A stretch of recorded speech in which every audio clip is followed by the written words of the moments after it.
ਜਿਹੜੇ ਮਿਸਤਰੀ ਲਿਆਂਦੇ ਸਨ ਅਸਾਂ ਅੱਡੇ ਦੇ ਵਿੱਚੋਂ, ਉਹਨਾਂ ਮਿਸਤਰੀਆਂ ਨੇ ਸਾਡੇ ਕੋਲੋਂ 2300 ਦਿਹਾੜੀ ਲਈ ਤੇ 1300 ਮਜ਼ਦੂਰ ਨੇ ਦਿਹਾੜੀ ਲਈ। ਆ ਜਿਹੜੇ ਸਾਡੇ ਜੀ ਲੱਗੇ ਨੇ ਮਜ਼ਦੂਰ ਤੇ ਮਿਸਤਰੀ, ਇਹਨਾਂ ਮਿਸਤਰੀਆਂ ਨੇ ਆਖਿਆ ਕਿ ਅਸੀਂ ਅੱਲਾ ਦੇ ਘਰ ਵਾਸਤੇ 2000 ਦਿਹਾੜੀ ਲਾਂਦੇ, ਅਸਾਂ 2300 ਨਹੀਂ ਲੈਣੀ। ਮੈਂ ਵੀ ਅੱਲਾ ਤੁਹਾਨੂੰ ਅਜਰੇ ਅਜ਼ੀਮ ਦੇ ਤੇ ਅੱਲਾ ਕਬੂਲ करे। ਮਜ਼ਦੂਰਾਂ ਦੀ 1300 ਦਿਹਾੜੀ ਤੇ ਮਿਸਤਰੀਆਂ ਦੀ 2-2000। ਇਹ ਮਿਸਤਰੀ ਸਾਹਿਬ ਇਹ ਫੜਿਓ ਹਾਂ ਆਪਣੀ ਦਿਹਾੜੀ, ਤੇ ਇਹ ਦੂਜੇ ਮਿਸਤਰੀ ਸਾਹਿਬ ਦੀ ਵੀ ਫੜ ਲਓ।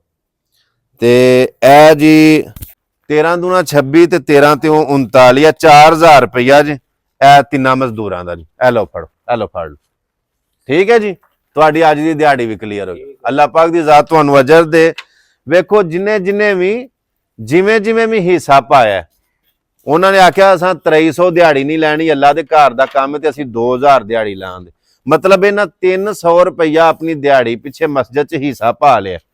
ਜਿੰਨੇ ਥੋੜਾ ਵੀ ਹਿੱਸਾ ਪਾਇਆ, ਜਿਹੜੇ ਤਰੀਕੇ ਵੀ ਪਾਇਆ, ਅੱਲਾਹ ਪਾਕ ਉਹਨੂੰ ਜਜ਼ਾਏ ਖੈਰ ਦੇ ਅੱਲਾਹ ਕਬੂਲ करे। ਕੀ ਸਮਝਦੇ ਹੋ, ਇਹਦਾ ਅਜਰ ਨਹੀਂ?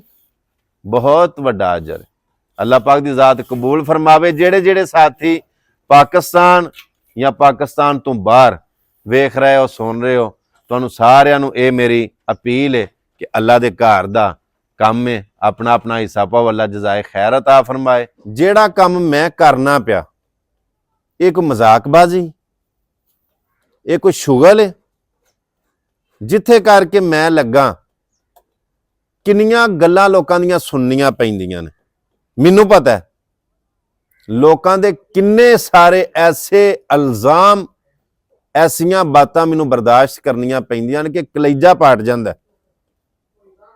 ਇੰਝ ਦੀਆਂ ਗੱਲਾਂ ਲੋਕ ਮੈਨੂੰ ਕਰ ਛੱਡਦੇ ਨੇ, ਮਗਰ ਰੱਬ ਦੀ ਰਜ਼ਾ ਵਾਸਤੇ ਵੇ ਨਾ, ਆਪਣਾ ਤੇ ਮਫਾਦ ਕੋਈ ਨਹੀਂ, ਆਪਣਾ ਵਿੱਚ ਲਾਲਚ ਕੋਈ ਨਹੀਂ। ਅੱਲਾ ਦੀ ਰਜ਼ਾ ਵਾਸਤੇ ਜਦੋਂ ਕਰਨਾ ਹੋਵੇ ਨਾ, ਤੇ ਫਿਰ ਲੋਕਾਂ ਦਾ ਸਾਰਾ ਕੁਝ ਬਰਦਾਸ਼ਤ ਕਰਨਾ ਪੈਂਦਾ। ਉਹ ਇੱਕ ਮਿਸਾਲ ਬਣੀ ਹੈ ਨਾ ਕਿ ਜੋ ਜਾਲ ਵੇਂਦਾ, ਜੇ ਮਾਛੀ ਵੇਖੇ ਤੇ ਪਾਟ ਜੇ। ਜਦੋਂ ਅਸੀਂ ਜਾਲ ਸੁੱਟਨੇ ਆ ਮੱਛੀਆਂ ਫੜਨ ਵਾਸਤੇ, ਤੇ ਪਾਣੀ ਦੇ ਵਿੱਚ ਡੱਡੂ, ਕਚੋਪੜ, ਪਾਣੀ ਦੇ ਵਿੱਚ ਸੱਪ ਹੁੰਦੇ ਨੇ। ਉਹ ਜੋ ਜਾਲ ਵੇਂਦਾ ਹੁੰਦਾ ਨਾ ਪਾਣੀ ਦੇ ਵਿੱਚ, ਜੇ ਬਾਹਰ ਖਲੋਤਾ ਮਾਛੀ ਵੇਖੇ ਤੇ ਉਂਝ ਹੀ ਪਾਟ ਜੇ। ਜੋ ਮੈਂ ਬਰਦਾਸ਼ਤ ਕਰਨਾ ਨਾ, ਇਹਦਾ ਵੀ ਅਜਰ ਮੈਨੂੰ ਅੱਲਾ ਨਹੀਂ ਦੇਣਾ, ਇਹਦਾ ਵੀ ਮੈਨੂੰ ਸਵਾਬ ਅਜਰ ਅੱਲਾ ਹੀ ਦੇਗਾ, ਕਿਉਂਕਿ ਅੱਲਾ ਵਾਸਤੇ ਲੱਗਾ ਵਨ।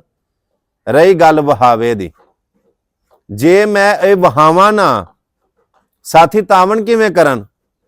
ਇਹ ਜਿਹੜੀ ਮਸਜਿਦ ਬਣਦੀ ਹੈ ਪਈ, ਕੀ ਸਮਝਦੇ ਹੋ ਪਏ ਕਿ ਮੈਂ ਸਾਰਾ ਆਪਣੀ ਜੇਬ ਚੋਂ ਲਾਣਾ ਪਿਆ? ਨਾ ਨਾ ਨਾ ਨਾ ਨਾ, ਅੱਲਾ ਦੇ ਘਰ ਬਹਿ ਕੇ ਡੰਡੀ ਨਹੀਂ ਮਾਰਨੀ, ਝੂਠ ਨਹੀਂ ਮਾਰਨਾ। ਇਹ ਸਾਥੀਆਂ ਦੇ ਤਾਵਨ ਦੇ ਨਾਲ ਮਸਜਿਦ ਬਣਦੀ ਹੈ ਪਈ, ਔਰ ਤੁਹਾਡੇ ਤਾਵਨ ਦੀ ਬੜੀ ਸਾਰੀ ਲੋੜ ਹੈ। ਵੇਖੋ ਯਾਦ ਰੱਖੋ, ਅੱਲਾ ਦਾ ਕੁਰਾਨ सूरत आले इमरान दे विच अल्लाह रब्बुल इज़्ज़त ने यह फरमाया कि तुम में से ऐसे लोग होने चाहिए जो लोगों को नेकी की तरफ बुलाएं और भलाई की दावत दें और बुराई के कामों से रोकें। जो लोग ऐसा करेंगे वही फलाह पाएंगे। मैं ते अल्लाह दे कुरान नू मद्देनजर रखना और नबी दा फरमान, क्योंकि साडे वास्ते अल्लाह दा कुरान ते नबी दा फरमान साडे वास्ते ये जिंदगी मौत है, जीना भी ते मरना भी। नबी पाक सल्लल्लाहु अलैहि वसल्लम दा फरमान है, खैरुन नास मन यनफाउन नास, के बेहतर शख्स होवे जिहड़ा लोकां नूं नफा देवे। सो है लोकां दे नफे वास्ते वे, लोकां दा भी नफा होएगा, साडा भी नफा होएगा, साडा इत्थे भी भला होएगा, अगे भी भला होएगा। और एक गल मेरे पाक पैगंबर अलैहिस्सलाम दा फरमान आली शान, 10 दुनिया 70 आखिरत ते मिलदा, यकीन होना चाहिए, यकीन होना चाहिए कि उन्हां दी जुबान मुबारक चों जो निकलिया वो हक के सच है। अज तारीख 23 तरीक है नवंबर दी, ते अज मगर दी तकरीबन 8-9 हो चुकी है। और मैं अपने सारे वेखण वाले दोस्तां नूं आखांगा, अल्लाह दा घर बनदा पिया, ए पिछे मिस्त्री लगे ने, मजदूर लगे ने, और कालब हुंदा पिया, बीम भरदे ने पे। मटीरियल इस टाइम मस्जिद वास्ते खत्म हो गया, ਰੇਤ ਦੀ ਜ਼ਰੂਰਤ ਹੈ, ਇੱਟਾਂ ਦੀ ਜ਼ਰੂਰਤ ਹੈ ਔਰ ਸੀਮਟ ਦੀ ਜ਼ਰੂਰਤ ਹੈ। ਜਿਨ੍ਹਾਂ ਨੂੰ ਅੱਲਾ ਨੇ ਤੌਫੀਕ ਦਿੱਤੀ ਹੈ ਉਹਨਾਂ ਸਾਰਿਆਂ ਦੋਸਤਾਂ ਅੱਗੇ ਇਹ ਅਪੀਲ ਹੈ ਕਿ ਆਪਣੇ ਆਪਣੇ ਹਿੱਸੇ ਦਾ ਮਸਜਿਦ ਦੇ ਇਸ ਕੰਮ ਦੇ ਵਿੱਚ ਹਿੱਸਾ ਪਾਓ।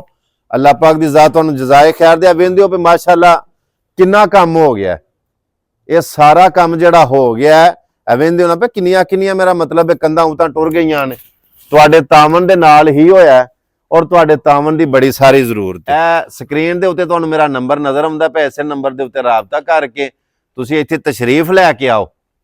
ਔਰ ਮੈਂ ਅੱਗੇ ਕਿੰਨੀ ਵਾਰੀ ਆਖਿਆ ਸਾਨੂੰ ਪੈਸੇ ਦੀ ਲੋੜ ਨਹੀਂ, ਸਾਨੂੰ ਪੈਸੇ ਨਾ ਘੱਲੋ, ਸਾਨੂੰ ਮਟੀਰੀਅਲ ਘੱਲੋ। ਇੱਟਾਂ ਦੀ ਜ਼ਰੂਰਤ ਹੈ, ਰੇਤ ਦੀ ਜ਼ਰੂਰਤ ਹੈ, ਸੀਮਟ ਦੀ ਜ਼ਰੂਰਤ ਹੈ। ਜਦੋਂ ਲੈਂਟਰ ਤੇ ਕੰਮ ਜਾਏਗਾ ਨਾ ਫਿਰ ਸਰੀਏ ਦੀ ਤੇ ਬਜਰੀ ਦੀ ਵੀ ਜ਼ਰੂਰਤ ਪੈਣੀ ਹੈ। ਤੇ ਫਿਲਹਾਲ ਸਾਨੂੰ ਇੱਟਾਂ, ਸੀਮਟ ਤੇ ਰੇਤ ਚਾਹੀਦਾ। ਆਪਣੇ ਆਪਣੇ ਹਿੱਸੇ ਦਾ ਤਾਵਨ ਕਰੋ। ਅੱਲਾਹ ਤੁਹਾਨੂੰ ਜਜ਼ਾਏ ਖੈਰ ਦੇ। ਦੁਆਵਾਂ 'ਚ ਯਾਦ ਰੱਖਿਓ ਜੀ। ਅੱਲਾਹ ਸੋਹਣੇ ਦੇ ਵਾਲੇ। ਅਸਲਾਮ ਵਾਲੇਕੁਮ ਰਹਿਮਤੁல்லாਹਿ ਵਬਰਕਾਤੁਹੂ।